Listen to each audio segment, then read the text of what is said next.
Hello. The Divine Code reading for July 26th, pages 97 and 98. We're on the chapter Serving God, Prayer and Grace After Meals. Topic number 7. Similarly, one of the ways of serving God is to frequently mention His praise and to bless and thank Him for all the good that He bestows on a person. Even though a Gentile is not commanded to bless God for the food he eats, not before he eats and not after he eats, it is obvious by intellectual reasoning. See Tractate Barakat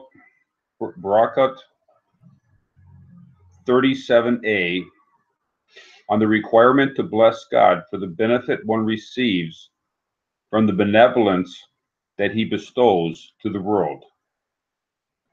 It is stated there, it is a logical obligation on a person, even though it is not a direct command from God. Therefore, according to logic, one should bless God. This was decreed by the sages upon Jews with liturgy and rules for blessing. So in the Torah, there's a commandment for the Jews to bless God after they've had a meal, after they've been satiated, after they've had a satisfying amount of food, that they should bless God. And there's all sorts of rules about how that's to be done. The sages felt that we should also bless God before eating food. And this is because they felt that there was a logical thing that we should do. Because it's explained as a logical thing, therefore Noahides, non-Jews, the logic would apply to them too. Now, not all the blessings that a Jew says would be logically useful for a non-Jew. For example, there's some blessings that a Jew says regarding mitzvahs that a Jew has. Thank you for giving me this mitzvah. That would not apply to a non-Jew who doesn't have that mitzvah. But many, if not most, of the blessings that the rabbis, the sages gave to the Jewish people as intellectually obligatory for the Jewish people to say, I would, a bulk of them, a large amount of them, would make sense for a non-Jew to say.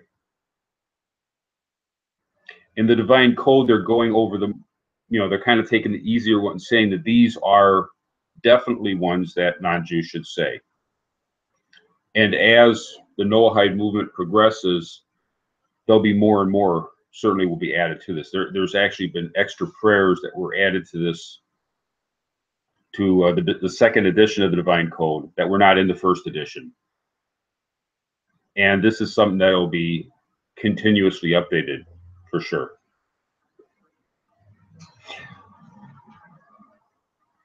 And it's logical.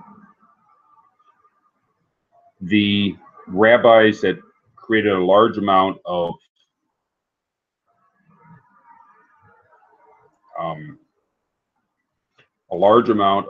the blessings and a large amount of the prayers did so because they were logical to do so,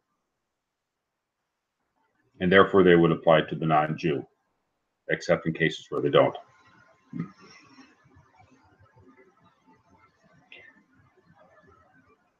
A person should thank and bless God for giving him his food, and likewise for giving him all his needs for existence.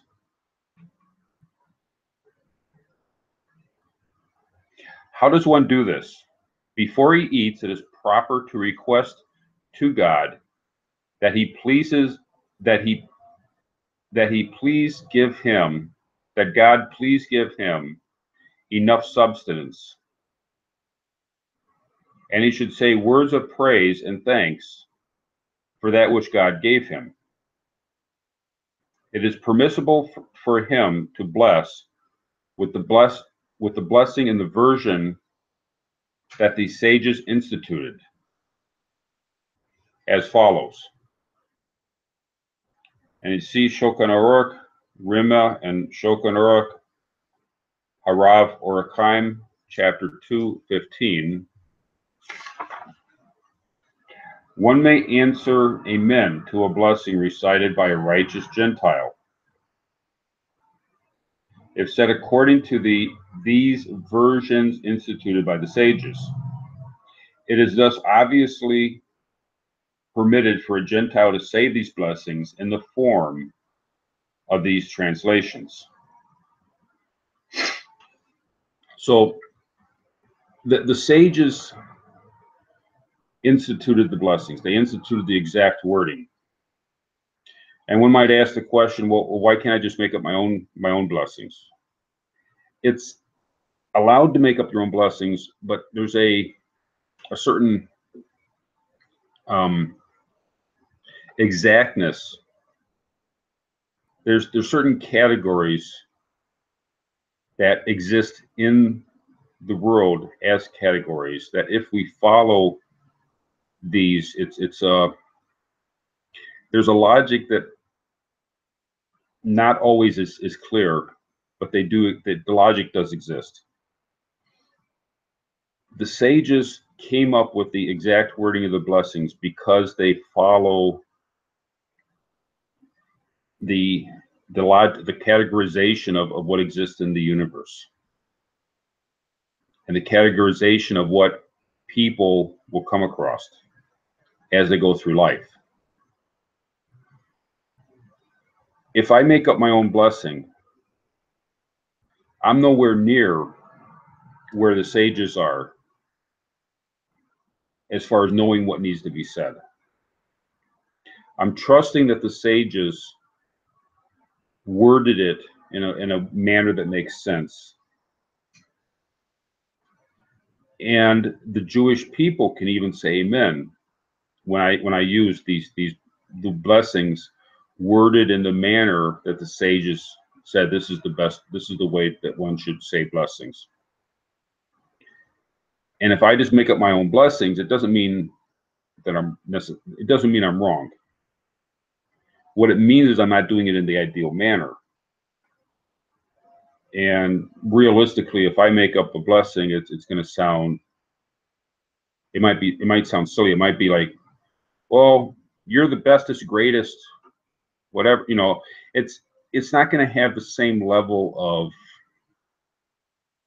protocol. If I'm going to stand in front of the king, I want to say things according to the correct protocol. It's not the same thing as if you're hanging around with your buddies talking. You want to say it correctly, and that's really the reason for the sitter in that, is that I'm not going to be able to conduct myself properly in front of the king unless I have an awareness, unless I'm following the correct formula in order to behave properly and to make best use of the opportunity. Therefore, I would follow what the sages set up. And then in addition to that, it's possible to say prayers that go beyond, once I'm within the context of that structure that was laid out by the sages. And it really works. I think it works better that way, because in the religion I used to be involved with, we would just basically make up stuff, and it would be like standing in front of the king and just making up things. Just it's best to follow what the people that know say this is the positive thing, and it works out. In the end, it works out.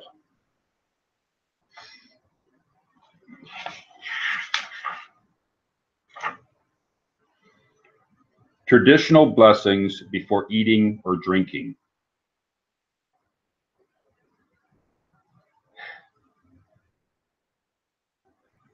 Six blessings correspond to the various categories of food. They belong to the type of blessing called blessing for pleasures. We are reminded through these blessings to acknowledge God's kindness.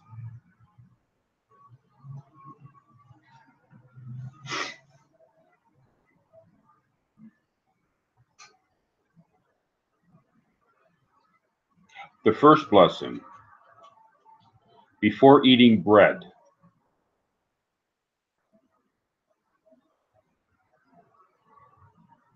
Now, this is the exact text, and it's written out as such, and I'll be reading it as such because I'm teaching myself to say these things. And as part of an educational, it's proper. We would not normally say these blessings out loud unless we're actually eating the food at the time. But because I'm reviewing this for my own education, and if anyone ever watches this video, therefore I'm going to use the exact wording. Otherwise, it would be considered improper to say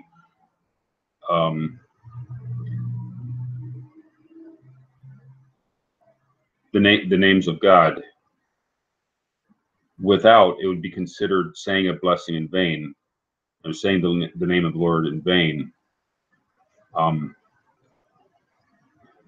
Even though I'm saying it in English and not in the Hebrew, but as a non-Jew, it would also apply to myself, and even though I'm saying it in English, and this is explained more in the unit of the Divine Code under the prohibition of blasphemy.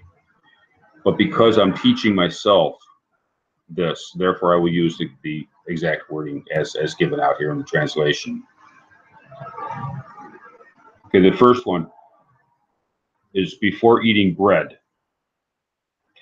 Blessed are you, Lord our God, King of the universe, who brings forth bread from the earth. And the types of food that could be used is that this applies to leavened or unleavened bread, bagels, pita bread, and rolls. If the flour is from wheat, barley, rye, oats, or spelt, mixed with water is the main ingredient.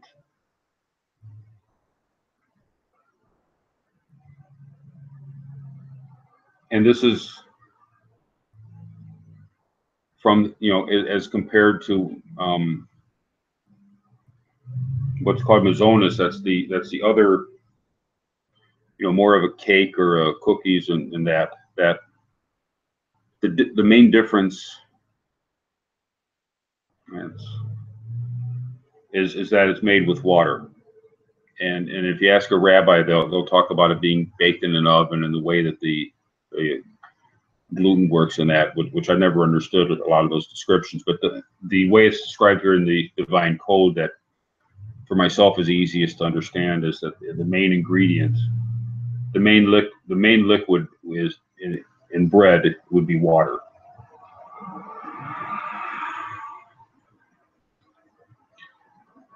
And there's some question as to the order, if the next one should be grape before drinking grape wine or grape juice, or if the next one in the list should be other cooked foods, such as cookies and that. The Divine Code, I think in the normal Jewish order, the grape wine and grape juice would be the second in the list. The Divine Code places it as the third after the other cooked foods made from flour,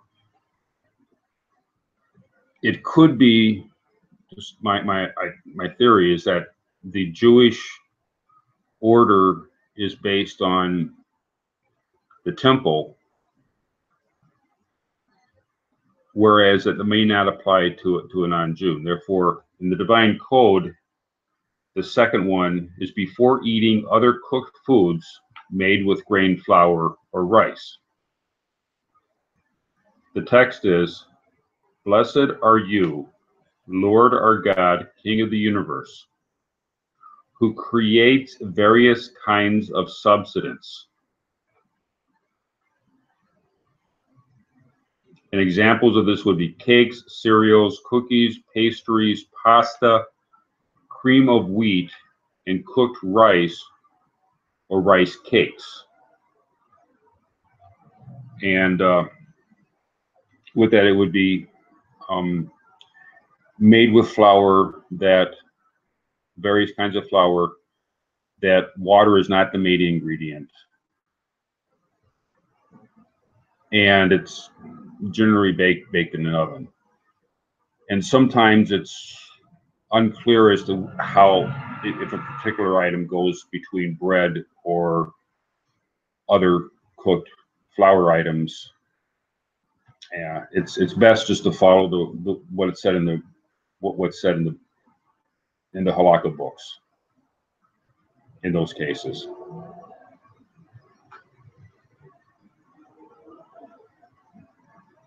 The third one, according to the divine code, before drinking grape wine or grape juice. The text is, "Blessed are you, Lord our God, King of the universe, who creates the fruit of the vine." And it should be pointed out that even though it says fruit of the vine, that's referring to the juice, either grape juice or fermented wine. But it does not refer to the grapes. The grapes themselves would be in the next category. If it's just regular grapes, themselves would be in the next category. Before eating fruit of a tree. Blessed, the text goes, "Blessed are you, Lord our God, King of the universe, who creates the fruit of the tree." Examples: fruit, including dried fruit of perennial trees, bushes, cacti, and woody vines, such as apples, oranges, avocados, blueberries, cranberries, grapes, kiwi fruit, and nuts, except for a peanut, which is a root. Now, one of the difficult things is for a non-Jew who gets involved with this is to understand what's considered a tree, because we usually think of a tree in a certain sense. According to the way it's understood in halakha, a tree is a perennial. It means it comes back every year, and it has a woody stalk. Has a certain strict toughness to the stalk. Well, toughness to the stalk might be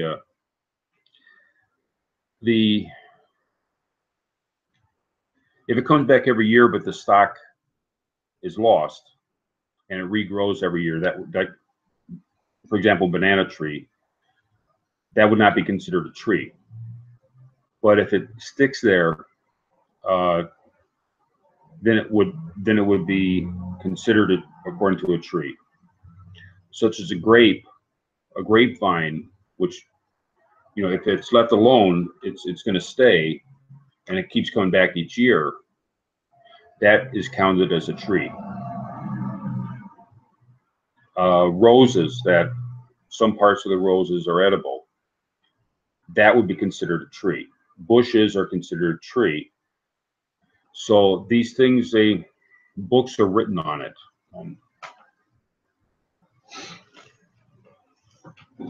One of our authors here in Chicago wrote a book all about trees, and there's all sorts of, colored pictures and lots of diagrams explaining what is a tree, and a lot more than that's also been written. So it's a complicated subject, but basically we learn what is considered a tree, and that this is the blessing that would be used. Before eating other edible plants, plant produce. The text is, "Blessed are you, Lord our God, King of the universe, who creates the fruit of the earth." Examples: edible roots, leafy greens, vegetables, such as tomato, legumes, annual or perennial herbaceous fruit, such as melons, artichokes, and bananas.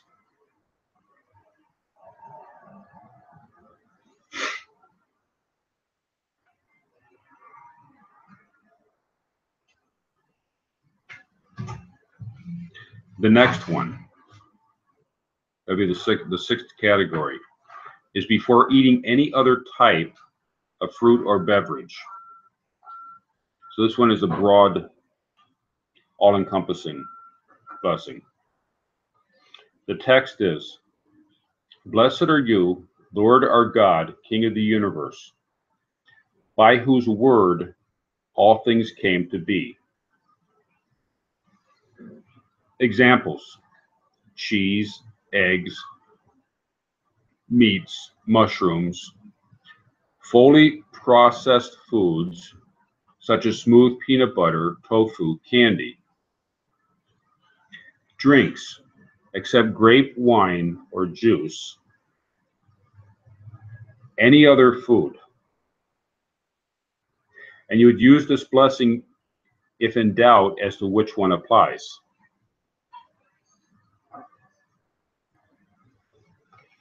So it's based, on one hand, it's the all-encompassing. If you're not sure what it is you have in front of you, but you're going to eat it anyway, this is the prayer you would say. Or if it's something that does not fit into one of the other categories.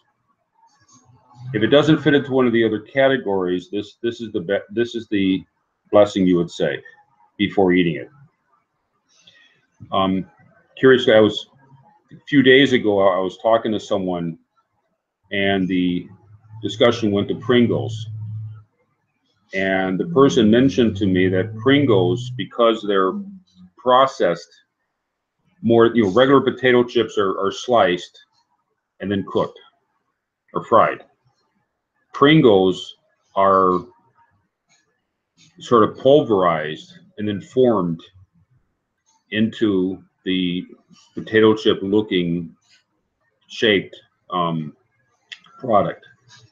It's, in a certain sense, is the same thing. It's just that the one is sliced and cooked, the other one is smushed up, pressed, and then cooked. So it's